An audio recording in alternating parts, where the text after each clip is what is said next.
बच्चों, हमारे पास क्वेश्चन है first polar body is formed at which stage of oogenesis। First and foremost thing कि ये oogenesis क्या है। oogenesis is formation of mature female gamete.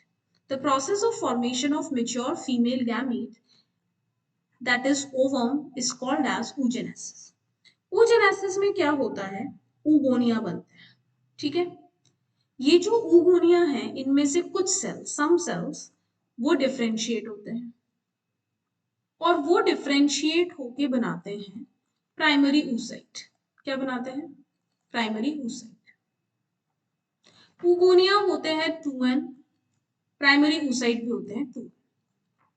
अब ये जो प्राइमरी oocyte है they remain as it is till puberty. Puberty तक ये ऐसे ही रहते हैं, राइट। प्राइमरी oocyte में oogonia जो है यहाँ माइटोसिस करेंगे और प्राइमरी oocyte जो है ये प्रोफेज 1 स्टेज पे रुक जाता है, आगे डिवीजन नहीं होता। अब जब प्यूबर्टी होगा तब ये जो प्राइमरी oocyte है ये डेवलप होना शुरू करेगा। कैसे डेवलप होगा? ये फॉलिकल स्टेज में एंटर करेगा और सबसे पहले बनाएगा प्राइमरी फॉलिकल। प्राइमरी फॉलिकल फिर डेवलप होगा, बनाएगा secondary follicle. Secondary follicle develop होगा, बनाएगा टर्शियरी फॉलिकल। और टर्शियरी फॉलिकल जब ये मेच्योर हो जाएगा तो ये कहलाएगा ग्राफियन फॉलिकल। ठीक है, ऐसा होगा। अब now when menstrual cycle is there, हमें पता है कि mark of the reproductive phase is initiation of menstrual cycle।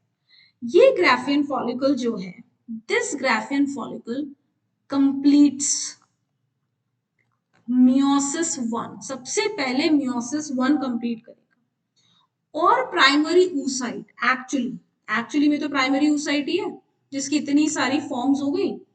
ये meiosis 1 कंप्लीट करके बनाएगा सेकेंडरी oocyte और इसके साथ रिलीज करेगा फर्स्ट पोलर बॉडी।